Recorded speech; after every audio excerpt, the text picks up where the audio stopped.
អញ្ចឹងនៅក្នុងវីដេអូនេះខ្ញុំមកបង្ហាញពីការ generate redeem code ដែលមុខងារនេះប្រើសម្រាប់ការបង្កើតកូដរង្វាន់ដើម្បីយកទៅប្រើប្រាស់ផ្ទាល់ឬក៏ប្រើតាមរយៈ POS promotion ការកំណត់ហ្នឹងគឺយើងអាចធ្វើជា redeem code ទាក់ទងជាមួយនឹងការឲ្យជា coupon ការឲ្យជា coupon មានភាគរយមាន item អីហ្នឹងហើយជាមួយនឹង sale point អ្នកថាបូកជាបន្ទុកឲ្យតែម្ដងនៅពេលដែលគាត់យក code ហ្នឹងទៅ redeem ចូលទៅក្នុង mobile app អញ្ចឹងកន្លែងនេះដែរខ្ញុំសូមធ្វើការបង្ហាញអូខេអញ្ចឹងនៅពេលដែលយើងចូលមកដល់យើងចូលទៅក្នុងផ្នែក marketing and loyalty ទៅហើយយើងចុចទៅលើ generate redeem code កន្លែងហ្នឹងយើងនឹងមានប៊ូតុងដើម្បីចុចបង្កើតការកំណត់ redeem code អញ្ចឹងផងដែរបើសិនជាយើងអត់បង្កើតថ្មីក៏យើងអាចមើលទៅក្នុង list ដែលគេបានបង្កើតនេះដែរបើសិនជាយើងចង់ដឹងថាតើ list ដែលគេបង្កើតនេះជាអីគេយើងអាចចូលទៅមើលបានអញ្ចឹងខ្ញុំ view ហាងនេះគឺការបង្កើតនេះគឺគេយកជាមួយនឹង redeem code តែតងជាមួយនឹង amount coupon គឺតម្លៃតែតងជាមួយតម្លៃហ្នឹងគឺ$5ហើយគាត់បាន generate 4 quantity ហើយនៅរបស់តែ3ទេមានន័យថាគេបានយកទៅប្រើមួយហើយអញ្ចឹងកន្លែងនេះដែរគឺយើងអាចចូលទៅមើលបាននៅពេលដែលយើងបង្កើតរួចរាល់អញ្ចឹងខ្ញុំសូមធ្វើការបង្កើតថ្មីតែម្ដងលក្ខខណ្ឌ redeem code នៅពេលដែលយើងចូលមកដល់វាមានលេខរៀងនៃ redeem code របស់យើងហើយ reference បើសិនបើយើងចង់បញ្ចូលថា memo redeem ហ្នឹងយើងចង់បង្កើតអីគេជួនកាលយើងគ្រាន់តែឃើញលេខកូដយើងក៏ដឹងថាតើ redeem ហ្នឹងយើងចង់ធ្វើអីបែបហ្នឹងបន្តមកទៀតយើងអាចកំណត់បានយើងមាន general redeem post ហើយនិង printing general redeem នេះមានន័យថាយើងប្រើបានទាំងពីរប៉ុន្តែបើ post មានថាប្រើបានតែគោលម្ដង post ទេ printing ប្រើបានតែ printing ទេ printing នេះប្រើសម្រាប់ការកាត់ហើយផ្ញើជារង្វាន់ឬក៏ស្លឹកគូប៉ុងណាផ្ញើទៅឲ្យខាងអតិថិជនដើម្បីគាត់ redeem ខ្លួនឯងនេះគឺជាការ printing ជាគំរូដែលយើងអាចធ្វើការកាត់ print បានបើ post redeem នេះគឺប្រើសម្រាប់ធ្វើ promotion ហើយនៅពេលដែលចង់ promotion យើងអាច apply by redeem នឹងបានហើយយើង select ទៅលើ redeem ដែលយើងបានចងនឹងទៅគឺយើងប្រើបានហើយវានឹង load redemption ហ្នឹងឲ្យគាត់ automatic នៅពេលដែលគាត់ទិញហើយដល់កំណត់មួយ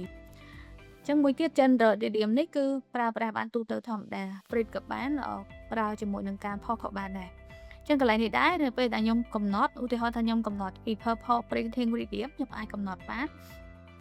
redeem code នេះក៏មានជាមួយនឹងលក្ខខណ្ឌ expire ដែរបើសិនបើគាត់ទទួលបាន redeem នឹងហើយគាត់អត់យកទៅ generate មានន័យថាអាចផុតកំណត់ដូចគ្នាបើសិនបើយើងកំណត់ចឹងឧទាហរណ៍ថាខ្ញុំ generate ថ្ងៃទី13ខែ6ហើយខ្ញុំកំណត់ថា redeem code ហ្នឹងបើសិនបើគាត់អត់យកទៅប្រើប្រាស់ទេវានឹង expire ថ្ងៃណាមួយអញ្ចឹងកន្លែងនេះខ្ញុំសូមធ្វើការឧទាហរណ៍ទៅលើលក្ខខណ្ឌថាចុងខែ6នឹង expire អញ្ចឹងយើងអាចដាក់and ចុងខែ6មកបន្ទាប់មកយើងកំណត់ជាស្លឹក redeem ថាតើយើងចង់ប្រើប្រមាណអញ្ចឹងបើខ្ញុំចង់បាន10ស្លឹកខ្ញុំដាក់កន្លែងនេះ10ស្លឹកកន្លែងនេះអត់ទាន់ដល់ការកំណត់ជាតម្លៃលុយនៅឡើយទេអញ្ចឹងយើងមកដល់ខាងក្រោមទៀតយើងអាចកំណត់ថា redeem coupon នោះស្មើនឹងអីគេ amount coupon ឬក៏ MT នេះស្មើនឹងពាក្យ thank you បើសិនបើយើងដាក់ថា10ហើយយើង select យក MT មានន័យថាយើងនឹងទទួលបានស្លឹក redeem ដែល generate ទៅវាចេញពាក្យថា thank you ហ្នឹង10ស្លឹកដែរប៉ុន្តែបើសិនជាយើងដាក់ថា coupon amount យើងត្រូវកំណត់លក្ខខណ្ឌទៀតថាតើ amount ហ្នឹងប្រមាណ amount ជា percentage ឬក៏ amount ជាទឹកប្រាក់ហើយមាន reward condition អត់បើសិនបើមានអាចដាក់បើសិនបើអត់មានទេអាចដាក់ general ធម្មតាលក្ខខណ្ឌនេះខ្ញុំសូមបង្ហាញជាមួយនឹងការ generate ជា coupon ហើយខ្ញុំសូមអត់ទាន់ sale ទៅខ្ញុំសូមចូលទៅកាន់លក្ខខណ្ឌផ្សេងទៀតសិន item coupon មានន័យថាជាទំនិញបើសិនបើយើង apply រើទំនិញណាមួយដើម្បីឲ្យគាត់អញ្ចឹងបើសិនយើងឲ្យជាទំនិញមានន័យថាទំនិញហ្នឹងគឺ10ដង10សន្លឹកដែរ yes អញ្ចឹងមានថា generate ទៅបានទំនិញហ្នឹងមួយម្នាក់តែម្ដងហ្នឹងករណី item coupon ប៉ុន្តែបើសិនជាខាងក្រោមនេះគឺជា prepaid balance prepaid balance មានន័យថាគឺជាលក្ខខណ្ឌដែលយើងឲ្យជា equivalent ប៉ុន្តែកន្លែងនេះគឺនៅ version ថ្មីគឺយើងនឹងបិទឲ្យដោយសារតែយើង prevent ទៅលើលក្ខខណ្ឌឲ្យជាលុយអតិថិជនគាត់អាចនឹងគិតថាគាត់អាចដកលុយបានអីបែបហ្នឹងអញ្ចឹងគាត់យកច្រឡំអញ្ចឹងកន្លែងនេះ promotion ថ្មីគឺយើងនឹងបិទអាហ្នឹងហើយជាមួយនឹង sale point គឺយើងឲ្យជាបន្ទុកដែរគាត់បូកពីលើបន្ទុកធម្មតាបើសិនបើយើងឲ្យជា10ស្លឹកហើយមួយស្លឹកយើងមាន5បន្ទុកអញ្ចឹងមានថាម្នាក់គាត់បានទទួល5បន្ទុកពីលើបន្ទុកដែលគាត់បានមានជាក់ស្ដែង yes អញ្ចឹងកន្លែងនេះដែរខ្ញុំសូមបង្ហាញទៅលើលក្ខខណ្ឌ amount coupon ចឹងខ្ញុំសូមចង condition ម្ដងទៀតខ្ញុំដាក់ជា amount ធម្មតាភ្ជាប់ជាមួយនឹង reward condition ខ្ញុំដាក់ជា general ភ្ជាប់ជាមួយនឹងលក្ខខណ្ឌ$5 minimal spend មានន័យថាតម្លៃដែលយើងអាចយក$5ទៅចាយបានតើប្រមាណ$បានយើងចាយ$5ហ្នឹងបានអញ្ចឹងបើសិនយើងដាក់លក្ខខណ្ឌ$20មានន័យថាតើតើគាត់ទិញដល់$20ទៅអាចចាយគុប៉ុន$5នេះបានអញ្ចឹងបើគាត់ទិញ$20គាត់ចាយអស់ទៅ$15តែដោយសារតែគាត់មានគុប៉ុន$5ហើយបន្ទាប់មក active duration ជាទូទៅគឺយើងអាចកំណត់1ថ្ងៃបាន1ថ្ងៃក្រោយមានន័យថាបើសិនជាគាត់ទទួលថ្ងៃហ្នឹងគាត់ generate ហើយស្អែកឡើងគាត់អាចទៅចាយបានប៉ុន្តែបើសិនជាយើងដាក់លេខ0កន្លែងនេះមានន័យថាទទួលថ្ងៃហ្នឹងអាចយកទៅចាយបានក្នុងថ្ងៃហ្នឹងឲ្យតែគាត់ generate ហើយគឺអាចយកទៅចាយបានតែម្ដងប៉ុន្តែតទៅ$20បានអាចកាត់បានអញ្ចឹងមួយទៀតទៅតជាមួយនឹង expire per day នេះគឺយើងអាចកំណត់បានដូចគ្នាថា30ថ្ងៃក្រោយបាន expire កន្លែងនេះ expire ពីរផ្សេងគ្នាខ្ញុំបញ្ជាក់ខាងលើនេះគឺជា expire នៃ redeem code ដែលគាត់ត្រូវយកទៅ generate ខាងក្រោមនេះគឺជា expire នៃគូប៉ុង$5ដែលគាត់បាន generate ហើយអញ្ចឹងពីរនេះផ្សេងគ្នាកន្លែងនេះគឺបើសិនបើយើងអត់ focus ទេគឺអាចច្រឡំគ្នាថាមិនបានដាក់ expire ពីរដងតាមពិត